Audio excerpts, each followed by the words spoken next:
my wife said, you were a cover? A prop. Derek gives me a real life.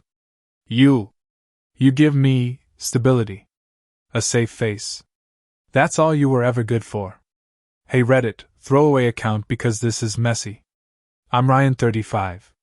Married to Melissa 33 for 6 years. On paper, we looked like one of those adventurous couples people envy. She was exciting, spontaneous, mysterious. Always changing her look, blonde one month, jet black the next. Sometimes long wigs, sometimes short hair. One day she'd be in a sharp business suit, the next in a red blouse and skirt that turned every head in the room. She had this strange job that paid really well, though I never fully understood it. Lots of finance stuff, lots of clients, and way too many business trips. In 6 years, we'd moved 4 times across different states, each time for her career opportunities. And yeah, the money was good. We had nice apartments, trips abroad, even a new car every couple years. I was a graphic designer, steady income, but nowhere near her league. I didn't complain. Why would I? She seemed happy, and we were living comfortably. But here's the kicker, Melissa wasn't who I thought she was. Not even close.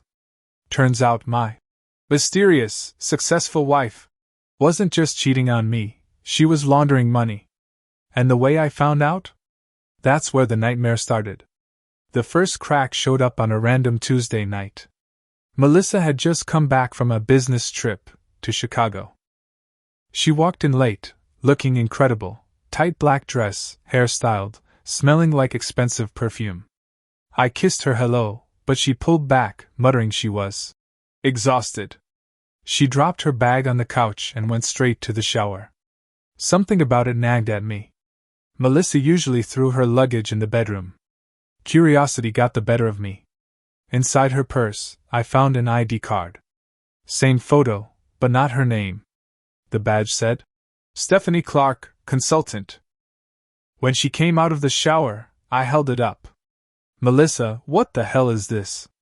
She froze for a second, then laughed. Actually laughed. Oh my God, Ryan, it's just an old corporate alias. Some of our clients are weird about privacy. Don't be paranoid. I wasn't convinced. But the way she said it, sharp, dismissive, with that bitch a little smirk, made me feel stupid for even asking. Still, that night, while she slept beside me, I couldn't shake the thought. Why would my wife need a fake name? And if she could lie about that so easily, what else was she lying about? A few weeks later, Melissa dragged me to one of her networking parties. I hated those things, rooms full of slick suits and fake laughs, but she insisted. She looked stunning that night. Red silk blouse, pencil skirt, her hair in waves. Everyone's eyes followed her. She loved it. I was just the accessory on her arm. I hung around the bar, nursing a whiskey, when one of her coworkers stumbled over. Guy was drunk, slurring his words. He squinted at me and said, So you're Melissa's husband, huh? Or should I say Stephanie's? Then he snorted, like it was an inside joke. I forced a laugh. Yeah, she mentioned she uses that name for work. The guy leaned closer, breath reeking of gin. Man, you've got no idea. She and Derek, they're geniuses with those shell companies. Money goes in, money goes out, poof. Clean as a whistle. He tapped his nose. Don't ask too many questions though, huh? Before I could press him, Melissa appeared out of nowhere, grabbed his arm, and yanked him away. She shot me a glare that could have cut glass. Later in the car, she tore into me. Why the hell were you talking to him? Do you know how embarrassing that was? You can't just go fishing for gossip like some loser. I sat there in silence, humiliated. But inside, my stomach turned. Shell companies. Fake IDs. My wife wasn't just mysterious. She was dirty. And I had a sick feeling it wasn't just money she was moving around. After that party, I couldn't shake the feeling that my wife was living a double life. I tried asking her directly again, but she cut me off every time with that sharp, bitchy tone she had perfected. God, Ryan, you sound insane. Maybe if you spent less time playing detective and more time being a husband, we wouldn't have problems. That's dumb. But instead of backing down, I went quiet. And I called someone. An old buddy of mine from college had gone into private investigation work. I told him everything, about the fake ID, the coworker's drunken confession, the weird travel schedule. He agreed to dig around. 2 weeks later, we met at a diner. He slid a thick folder across the table. Ryan, man, brace yourself. Inside, bank records, offshore accounts, company filings under multiple names. My wife was smack in the middle of a laundering ring. She wasn't just helping them, she was orchestrating pieces of it. And then the photos. Melissa, in Miami. Not at a conference, like she told me. In a cabana with a man I didn't recognize at first. Older, slick hair, tailored suits. My buddy tapped the picture. That's Derek. Her boss. And from what I can tell, not just her boss. In one photo, she was on his lap. Another showed them kissing by a pool. My hands shook as I flipped through. 6 years? 4 states. All those business trips. I wasn't her husband. I was her camouflage. I waited until she got back from her trip to Dallas. She came through the door looking like a model off a magazine cover, tight black pants, silk blouse, heels clicking against the floor. She tossed her suitcase down and gave me that dismissive glance, like she always did. I slid the folder across the table. Dallas, huh? She frowned, opened it, and froze. Photos of her wrapped around Derek, copies of accounts, the fake ID. Her first reaction wasn't shame. It wasn't even fear. It was a smirk. Well, she said, leaning back against the counter, arms crossed. I guess the little house husband finally figured it out. I was shaking. You've been lying to me for years, Melissa. Cheating on me. Running goddamn money for criminals while I sat here thinking we were building a life together. She tilted her head, mocking. Oh, Ryan. We weren't building anything. You were a cover. A prop. Derek gives me a real life. You give me stability. A safe face. That's all you were ever good for. Her words hit harder than any punch. I snapped. Do you even realize what you've done? You've destroyed this marriage. You've destroyed me. She laughed, an ugly, bitter laugh. Don't be dramatic. You were never enough for me anyway. You think your little design job and good husband routine were exciting? Please. Derek makes me feel alive. You make me feel bored. And then she walked away, heels echoing, like she just won something. But in that moment I decided, if she wanted war, I'd give her one. That night I sat in the dark with a bottle of bourbon, replaying every moment of our 6 years together. Every move to a new state, every time she came home with a new hairstyle and a story about corporate strategy sessions. Every moment I told myself, she's ambitious, she's mysterious, she's just different. Turns out, I wasn't married to a mysterious woman. I was married to a liar. And worse, a liar who thought I wasn't worth a second thought. Her words cut deeper than the affair itself. You were just stability. A safe face. I started spiraling hard. Was I really that boring? That disposable? My brother Mark called me the next day and asked if I was okay. I almost told him everything, but I couldn't get the words out. My pride wouldn't let me. Melissa noticed I was quieter than usual, but instead of concern, she sneered. Oh, are we sulking now? Ryan, you should be grateful. Do you think you'd be living like this on your paycheck? Please. Don't act like you didn't enjoy my hard work. That was the moment I knew. She wasn't just cheating on me. She wasn't just laundering money. She was humiliating me.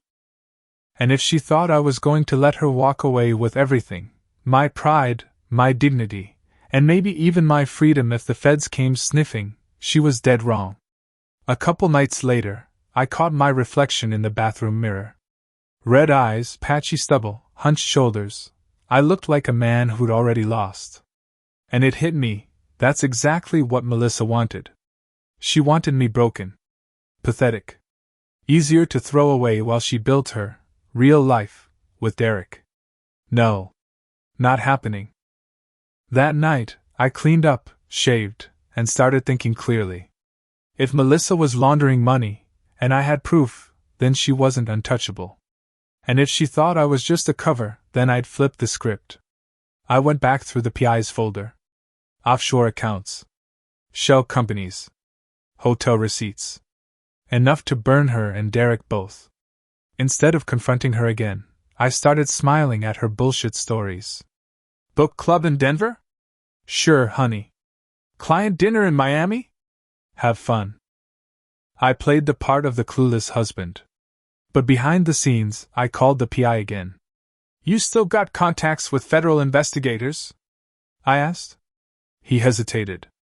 Yeah, but Ryan, once you go down this road, there's no turning back. I'm already there, I told him. Melissa thought I was just stability. Just a safe face. Well, I was about to show her how dangerous stability can be. The PI put me in touch with a federal contact. I was nervous as hell walking into that first meeting, clutching the folder like it was a live grenade. The agent flipped through the documents, his face tightening with every page. Finally, he looked at me and said, Mr. Walker, this isn't small-time fraud. This is organized laundering. Offshore accounts, shell companies, property flips, your wife is knee-deep. Hearing it out loud made me sick. My wife. The woman who once cried in my arms after we moved into our first crappy apartment together, she was a criminal mastermind. The agent asked, Are you willing to help us set up a sting? I hesitated. Then I thought of her sneer. You were just stability. Tell me what you need, I said. So I started playing my role perfectly. Supportive husband. No suspicions. Melissa got bolder, careless even, talking on burner phones in the bathroom, leaving spreadsheets half closed on her laptop. I fed everything I could to the feds. The night of the sting, I watched from a distance as she and Derek walked into a hotel ballroom for what they thought was a meeting with an investor. 10 minutes later, agents swarmed in. Handcuffs. Shouting. Chaos. Melissa's face when they dragged her out? Pure hatred. She locked eyes with me through the crowd. You'll regret this, she hissed as they shoved her into a car. For once, I didn't look away. The news broke the next morning. Finance consultant and associate arrested in major money laundering investigation. There she was, Melissa, her mugshot plastered across the screen. The anchor described her as the mastermind, while Derek was listed as a cooperating witness. Yeah. He flipped on her. The man she threw me away for sang like a canary the second the heat came down. My phone blew up. My mom called crying, asking how long I'd known. My sister Jenna was furious. We all warned you she was shady, Ryan. But no, she was just mysterious, Melissa. Even my brother Mark, who rarely calls, said, At least now you know what she really was. But that didn't make me feel better. I should have felt victorious. I'd taken her down. I'd exposed her lies. But instead I felt empty. I sat alone in the house we just moved into 6 months earlier, our 4th state in 6 years. Her clothes still in the closet, her perfume lingering in the hall, photos of us smiling on vacations I now realized were probably funded with dirty money. Was any of it real? Did she ever love me, or was I just camouflaged the whole damn time? The feds called later to thank me for my cooperation, said I'd helped prevent millions in further laundering. But I didn't feel like a hero. I felt like a fool who'd built his life on quicksand. The divorce paperwork moved faster than I thought possible. With her locked up pending trial, her lawyer reached out first, trying to angle for leniency, since, quote, Ryan has benefited financially from Melissa's income for years. That stung. Like I'd been her accomplice instead of her husband. My lawyer shut that down with the PI's full file. The fake IDs. The texts. The photos with Derek. Evidence she had cheated, lied, and used me. I wasn't a partner. I was her cover story. When Melissa finally got a supervised call through, her voice was venomous. "You think you've won, Ryan? You think you're better than me because you played rat? I gave you a life. You'd still be some broke-ass designer in a crappy apartment if it wasn't for me." I stayed calm.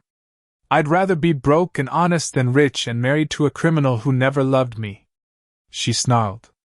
"You'll die alone, Ryan. No one will ever want you.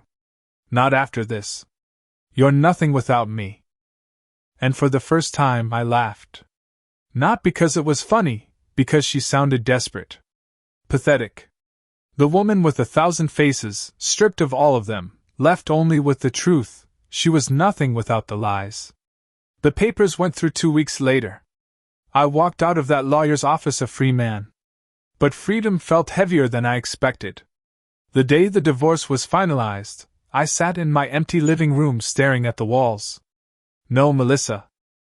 No furniture worth keeping. Most of it I sold off, not wanting reminders of her taste, her world, her lies. The silence was suffocating. I kept asking myself, was I blind? Or did I just not want to see it? For 6 years, I swallowed every excuse, every business trip, every new move to a different state. I told myself I was lucky to have such an ambitious wife. I thought the wigs, the hair dye, the constant reinvention were quirks of a creative woman. Turns out, they were costumes. Masks. Tools of the trade. My mom stopped by one evening with a casserole, classic mom move. She hugged me and said, "Ryan, you're not the one who failed here. Don't let her make you think you are." But the damage was done. I kept hearing Melissa's voice. "You'll die alone. No one will ever want you." I didn't feel like a survivor. I felt like a man gutted. Empty. For weeks, I avoided friends, ignored calls, went to work and came straight home. The shame was a weight I couldn't shake. How could I tell people the truth? That my wife wasn't just a cheater, but a criminal I'd unknowingly lived with. It felt like I'd been erased. Like those 6 years had been stolen from me. But slowly, somewhere in that emptiness, a spark began to form. One Saturday morning, I woke up and realized I hadn't shaved, worked out, or done anything for myself in over a month. I looked like hell. Melissa's words, "You're nothing without me," were still playing on a loop in my head. And then it hit me, if I kept letting her voice dictate my life, she'd win. Even behind bars, she'd still own me. So I got up. Shaved. Went for a run.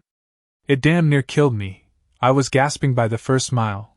But when I stumbled back home drenched in sweat, I felt alive for the first time in weeks. That same day, I signed up for a local boxing gym. My brother Mark tagged along. "You need to hit something that isn't a wall," he said with a grin. He was right. Punch by punch, mile by mile, I started clawing my way back. I also picked up freelance design work again, stuff I had put aside when Melissa's money was pouring in. It felt good to create something honest. Something that was mine. For the first time since this nightmare started, I wasn't just reacting to Melissa's betrayal. I was rebuilding myself, on my own terms. The weeks turned into months, and little by little, I started to feel like someone new. The gym became therapy. Every punch I landed on the heavy bag felt like I was knocking a piece of Melissa's poison out of my system. Mark and I grew closer than we'd been in years. He kept me accountable. But more than that, he reminded me I wasn't alone. I started cooking again. Not takeout, not frozen meals. Real food. My sister Jenna came over one night for dinner and said, "Ryan, I don't think I've seen you this happy in years." It caught me off guard, but she was right. I even picked up an old passion, photography. I dusted off my camera, went hiking, captured sunsets, cityscapes, faces of strangers. For the first time, I wasn't just existing. I was living. Of course, Melissa still haunted me. Some nights I'd dream of her laughing that cruel laugh, calling me stability, telling me I was nothing. But every time I woke up, I reminded myself, she's the one sitting in a cell. I'm free. It wasn't instant. It wasn't easy. But slowly, I was piecing together a new version of myself. One that she never got to break. About a year after the arrest, I got a letter in the mail. No return address, but I knew that handwriting immediately. Melissa. I almost tossed it, but curiosity won. Inside, pages of manipulative drivel. She wrote about how prison had changed her, how Derek had betrayed her, how she finally realized what she had with me. She begged me to visit, to give her another chance to rebuild what we once had. The kicker? She ended it with, "You're the only man who ever truly loved me, Ryan. Don't abandon me now." For a moment, the old pains surged back. 6 years together, the good moments, the vacations, the nights we laughed, were any of them real? My hand actually trembled holding that letter. But then I remembered her smirk the night I confronted her. "You were just stability. A safe face. That's all you were ever good for." I ripped the letter in half. Then in half again. Tossed it in the trash. That was the last piece of her I ever let into my life. Melissa, the woman with 1,000 faces, had finally shown her true one. And I was done looking at it. It's been over a year since I tore up that letter, and I can finally say it, I'm free. Melissa is still in prison. Derek cut a deal, so he's out, probably charming his way into someone else's life. But me? I'm not the same man I was. Melissa almost destroyed me. Not just with the cheating, not just with the crimes, but with her words. "You're nothing without me. You were just stability." That stuck in my head for months. I believed it for a while. I thought maybe I was boring. Disposable. But here's the truth, she was projecting. Cheaters always are. She wasn't exciting, she was reckless. She wasn't ambitious, she was greedy. She wasn't special, she was a liar hiding behind wigs and hair dye. I was the one who showed up. The one who believed. The one who actually lived honestly. And that counts for more than all her disguises combined. My advice, to anyone reading this who's in the dark like I was. If something feels wrong, it probably is. Don't ignore red flags just because life feels comfortable. And never, ever let someone convince you you're less than you are. Melissa thought she was untouchable. She ended up in a cage. I thought I was broken. I ended up finding myself. Married a woman who constantly reinvented herself. Turns out she was laundering money and cheating on me with her boss. Hired a PI, worked with the feds, watched her get arrested, divorced her, and rebuilt my life.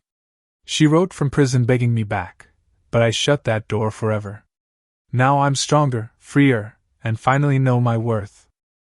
I have many other stories. Go to my channel, subscribe so you don't lose us. Give me a thumbs up.